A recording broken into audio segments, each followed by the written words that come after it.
Bonjour frères et sœurs, et bienvenue de retour dans 2 Corinthiens.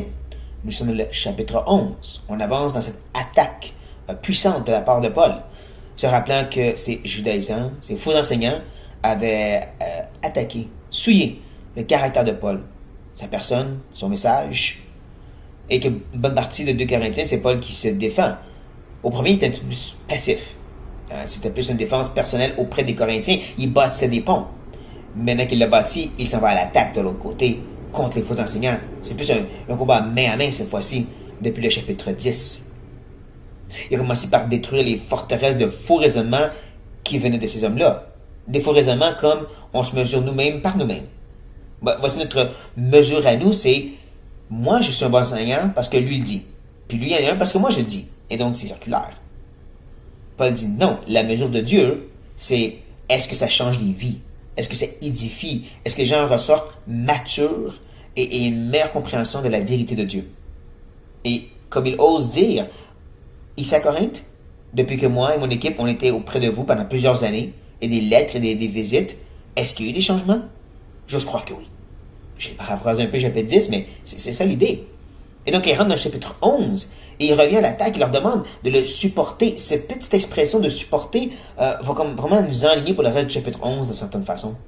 C'est-à-dire de supporter de plusieurs façons. Au début, il leur demande de supporter sa folie. Sa folie parce qu'il y a une jalousie divine pour eux. Il les a fiancés à un époux, Jésus-Christ, mais là, il y a peur qu'ils ont été séduits, comme par le serpent, déjà démontrant qu'il considère ces judaïsants des messagers de Satan. Ça, on n'a pas trop à entendre, mais c'est quand même comme ça. Entre c'est un envoyé de Dieu ou c'est un envoyé de Satan. Mais c'est ça. Paul, il dit qu'il y avait cette jalousie, il demande donc ce support, parce qu'il se considère aucunement inférieur aux judaïsants, aux super apôtres, comme ils les appellent. Ah, peut-être son langage, peut-être qu'il n'est pas bon dans la rhétorique, dans la capacité d'argumenter comme eux, mais sa connaissance, ça, il sait qu'elle est à point, qu'elle vient de Dieu, justement. Et l'Église de Corinthe en est l'exemple. C'est de là qu'il va continuer et parler d'un autre aspect de support financier. Et quand on arrive maintenant dans les versets 7 à 11, on va voir justement que Paul va encore en train de démontrer c'est quoi un vrai envoyé de Dieu. C'est quoi vraiment un enseignant que Dieu a béni, que l'Esprit est avec eux. Et on va regarder justement deux aspects ensemble. On va les découvrir en avançant, en commençant par le verset 7. Ou bien ai-je commis un péché, parce que m'abaissant moi-même, afin que vous fussiez élevés, je vous ai annoncé gratuitement l'évangile de Dieu. Tout de suite en partant, c'est bizarre. Ou bien, ça va être comme c'est en train de bâtir sur autre chose. Mais oui, c'est parti sur le verset 6. Dans le verset 6, il a dit justement, je suis peut-être inférieur dans le langage, mais pas dans la connaissance, et vous êtes la preuve. C'est un peu ça qu'il termine le verset 6. Et l'œuvre que j'ai pu faire auprès de vous démontre que ma connaissance était réellement de Dieu, était vraiment à point, parce qu'elle a changé vos vies, n'est-ce pas? Parce qu'elle a eu un impact auprès de vous. Et là, il fait comme un contraste. Ou bien, est-ce que j'ai péché? Donc, du bord, j'ai vraiment la connaissance de Dieu, c'est l'œuvre de Dieu, à j'ai péché. C'est frappant comme contraste, n'est-ce pas? Ça vient nous chercher. Parce que qu'est-ce qu'il veut discuter est très important. C'est pas dû nous saisir. Mais c'est intéressant qu'il dit que péché, et la façon qu'il péché, ce serait parce que je vous ai annoncé gratuitement l'évangile de Dieu. On voit que c'est un peu ironique de la part de Paul. C'est un peu de la moquerie. Il prend un peu le langage que les judaïsants donnaient contre Paul. Paul est un gros pécheur, un pécheur caché. Puis il dit, ok, oui, j'ai péché, parce que je vous ai servi gratuitement. Peut-être déjà, ça fait comme, c'est un peu moqueur de la part de Paul. Et il y a la place pour ça dans la Bible, de la moquerie contre les ennemis de Dieu.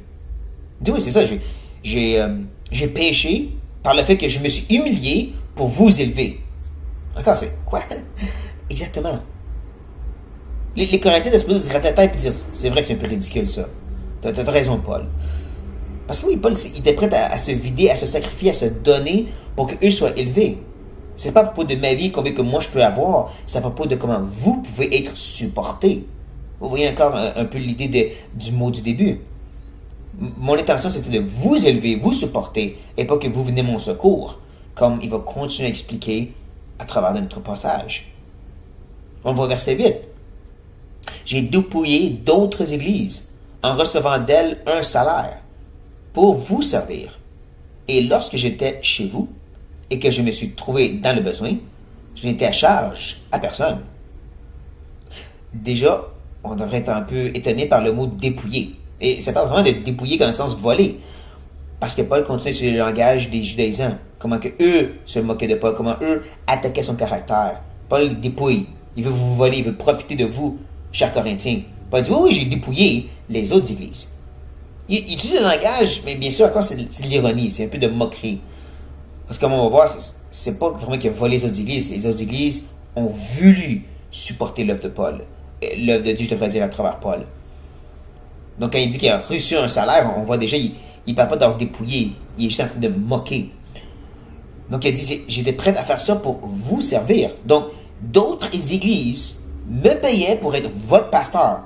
Rappelez-vous, Paul a œuvré 1 an et demi auprès de Corinthe. Ça, c'est vraiment un travail de pasteur, là, ici, là. C'est pas juste un missionnaire de quelques mois, c'est un pasteur. Mais comme il dit, c'est les autres églises qui payaient pour que je vous serve. À quel point que vous êtes important. Il ajoute, mais un peu en contraste, en disant qu'il n'était pas prêt à justement être à charge à personne. Même s'il était dans le besoin. 2 mots assez intéressants. Le mot besoin parle vraiment dans la nécessité. Là. On ne parle pas juste, il me faut quelques piastres. On parle, il faut la nourriture pour survivre. Et Paul dit, même si je suis arrivé à ce point-là, je n'ai pas cherché à aucune façon d'être à votre charge. Le mot parle vraiment d'être handicapé. Ça parle vraiment d'une situation où tu ne peux pas prendre soin de toi-même et quelqu'un d'autre doit prendre soin de toi. Il prend des extrêmes. Et peut-être Paul n'était pas arrivé à ce point-là littéralement à Corinthe, mais on connaît un peu l'histoire dans Acte 18. Paul devait travailler et faire des tentes pour voir ses besoins et ça enlevait beaucoup de son temps pour évangéliser, pour prêcher, pour enseigner, faire des disciples. Et il se fatiguait jour et nuit à pouvoir travailler et prendre soin de l'Église. Il était dans une situation sûrement qui avait des besoins, mais il a dit, j'ai jamais voulu mettre ça sur vos épaules. Car les frères venus de Macédoine ont pourvu à ce qui me manquait. En toute chose, je me suis gardé de vous être à charge, et je me garderai. Là, on a encore plus un petit indice qu'on voit aussi dans Acte 18, quand Timothée et Silas sont arrivés auprès de Paul après quelques temps. Je ne suis pas certain si c'est quelques semaines ou mois, mais après quelques temps que Paul devait faire les deux, travailler et s'occuper de l'Église. Voici les 2 amis avec des offrandes des autres églises. Et là, Paul peut dire, plus de travail. Je peux me concentrer à 100% sur l'Église de Corinthe. Encore, eux ont pourvu pour que je sois votre pasteur. Mais même s'il y avait un moment où Paul était vraiment besoin, comme il semble dire ici, dans ce manque, Dieu a pourvu de d'autres façons. Parce qu'encore une fois, il ne voulait pas être une charge pour eux. C'est pas le même mot que dans le verset 8, mais c'est quand même un peu la même idée, ça parle d'un poids. C'est encore cette idée qu'un poids, ça fait rien, c'est juste pesant. Mais pas dit, je veux pas être ce poids pour vous. Je veux pas être cette personne à charge pour vous. J'ai aucunement fait quoi que ce soit pour que vous portiez quelques fardeaux. Je suis venu pour vous supporter par l'aide des autres églises et de ces frères qui ont amené le besoin de l'argent de ces autres églises. Puis comme il termine en disant, je me garde de vous être à charge, d'être un poids pour vous, hein, d'amener quelques possibilités de ternir, de souiller l'œuvre de Dieu, de donner des causes aux autres, comme les Judaïens font présentement, à attaquer le ministère que j'ai été envoyé pour faire auprès de vous. J'enlève toutes les causes, en n'étant aucunement une charge pour vous. Maintenant que je vois comment vous avez écouté ces faux enseignants qui disent Paul veut juste profiter de vous, ben garde, je ne vais jamais vous charger donc. Je ne vais jamais demander une offrande de votre part. Jamais. Parce que je ne veux rien faire pour nuire à l'œuvre de Dieu. Je veux juste vous supporter. Juste honorer Dieu. C'est qu'on te garde en tête aussi, quand on arrive au verset 10. Par la vérité de Christ qui est en moi, je déclare que ce sujet de gloire ne me sera pas enlevé dans la contrée de l'Achaïe. La contrée de l'Achaïe, c'était dans la province où est-ce que Corinthe était. Et donc, possiblement qu'il y avait même d'autres églises dans ce coin-là. Pas direct que dans tout ce coin. À cause qu'il y avait ces Judaïsants qui se promenaient dans ces environs, il a dit, gars, je ne demandais aucune église là de pouvoir un besoin. Ça, c'est quand même peut-être beaucoup d'églises qui auraient pu supporter Paul. Mais Paul a dit non. Et Christ est mon témoin. Je ne veux pas perdre ce sujet de gloire. Pas dans le sens que Paul veut se glorifier, dans le sens qu'il veut honorer son Dieu. Right? Bon et fidèle serviteur. C'est ça l'idée ici. Paul ne voulait aucunement nuire l'œuvre de Dieu dans tout le coin de l'Achaïe. Où est-ce qu'il y avait ces judaïsants-là? Donc il disait, je vais juste jamais accepter. Fini, je prends rien. Paul était tellement prêt à se sacrifier pour le nom de Christ et pour le besoin des églises. C'est beau. Et c'est pour ça qu'il termine, en tout cas notre section, au verset 11 en disant, pourquoi? Parce que je ne vous aime pas? Dieu le sait. Et peut-être vous voyez dans le verset qui vient de apparaître à l'écran, il y a des petits points entre les expressions, parce que dans le grec, dans le texte original, il y a vraiment des fractures dans le même verset. Là. C'est vraiment l'émotion qui est là, de la part de Paul. Pourquoi je fais ça? Pourquoi vous pensez... Parce que je vous aime pas? Parce que je ne veux pas vraiment que vous participez à l'œuvre de Dieu? Parce qu'il y a vraiment un sens. Lorsqu'on pourvoit financièrement à un ouvrier, une œuvre, une église qui est fidèle au Seigneur, qu'on participe à l'œuvre de Dieu. Et c'est une belle chose. C'est une belle chose de pouvoir participer à un missionnaire qui s'en va peu importe où. Et, petite parenthèse, il y a plusieurs, je dirais énormément d'œuvres de nos jours, soi-disant chrétiens, qui ne sont pas vraiment à la gloire de Dieu. De donner de l'argent à ces gens-là n'honore aucunement Dieu. Mais bon, parenthèse fermée, on revient ici. C'est-tu un manque d'amour? C'est-tu parce que je ne pense pas que vous êtes capable de participer à l'œuvre de Dieu? Aucunement. Je crois bien que vous pouvez aider les églises pauvres dans Jérusalem, dans la Judée.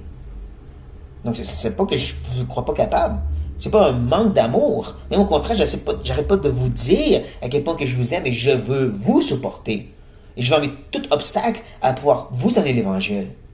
Donc, c'est pas un manque d'amour et Dieu le sait. Et vous devrez le savoir aussi. C'est un peu sous-entendu ici. On devrait reconnaître, donc, dans ce petit passage, un rappel que justement, un cœur de pasteur, un cœur d'ouvrier, un cœur qui veut prendre soin des âmes, veut justement mettre eux en premier. Vraiment les supporter et pas être supporté par eux. Même au détriment de dire, j'aimerais mieux travailler de mes mains, j'aimerais mieux m'attendre à Dieu de d'autres façons que de dépendre de vous. Parce que ça pourrait vous nuire. Et mon cœur de pasteur me dit, je ne peux pas vous nuire. Je ne peux pas être votre charge à vous. La même chose aussi, on pourrait ajouter comme deuxième aspect, il va penser à ce qui honore Dieu. Ça, on l'a vu depuis le début de l'Épître, le Paul qui veut vraiment enlever tout obstacle où est-ce que quelqu'un pourrait dire du mal du ministère de Dieu, mal de cette offrande qu'il ramassait pour les gens de Judée, mal du ministère de Paul qui est à la gloire de Dieu. Un vrai cœur de pasteur, justement, prendre soin des autres et honorer son Dieu. Est prêt donc à abandonner n'importe quoi pour que ceci se fasse. Que ceci soit vraiment des bonnes facettes, des bonnes caractéristiques à regarder auprès des ministères, parce qu'il y en a tellement, énormément de nos jours, des ministères chrétiens. Est-ce qu'ils cherchent à supporter les autres ou à supporter en retour? Est-ce qu'ils cherchent réellement à honorer Dieu au point de dire « donnez rien ». Dieu va pourvoir ce que j'ai besoin, donnez rien. Tout ce que je veux, c'est pouvoir vous amener la parole et que le nom de Christ soit magnifié. Dieu va s'occuper du reste. Surtout si je dois le faire de mes mains. Mais bon, ceci dit, frères et sœurs, prions. Ah oui, Éternel, qu'il est bon de reconnaître que tu as appelé des hommes, des cœurs comme Paul. Il y en a depuis 2000 ans. Des hommes qui ont donné leur vie, qui ont tout sacrifié, et qui mettent l'accent sur le nom de Christ et le bien des autres. Les âmes étaient beaucoup plus importants pour eux que n'importe quel besoin financier. Et on prie que tu donnes un discernement à ton Église, Seigneur, à ton peuple, à tous ceux et celles à travers le monde présentement qui se dit chrétien, de reconnaître justement ceux qui réellement viennent pour être supportés, contrairement à ceux qui cherchent à supporter, comme Paul, comme Jésus, qui a pris nos fardeaux sur lui-même, qui a pris nos péchés sur lui-même. Qu'on regarde à ceux qui sont comme lui, Seigneur, des sous-bergers, qui vont tout sacrifier et donner pour le bien des brebis. Rends-nous alerte à ces choses, on te prie. Au nom de Jésus-Christ. Amen. Et comme toujours, frères et sœurs, sentez-vous libre de démontrer votre appréciation ou votre déception, de partager à quel point si vous êtes d'accord ou non, laissez des commentaires, c'est toujours apprécié de savoir, surtout si vous me corrigez. je ne crois pas avoir la vérité absolue. Mais que le Seigneur vous bénisse. As he stands in victory.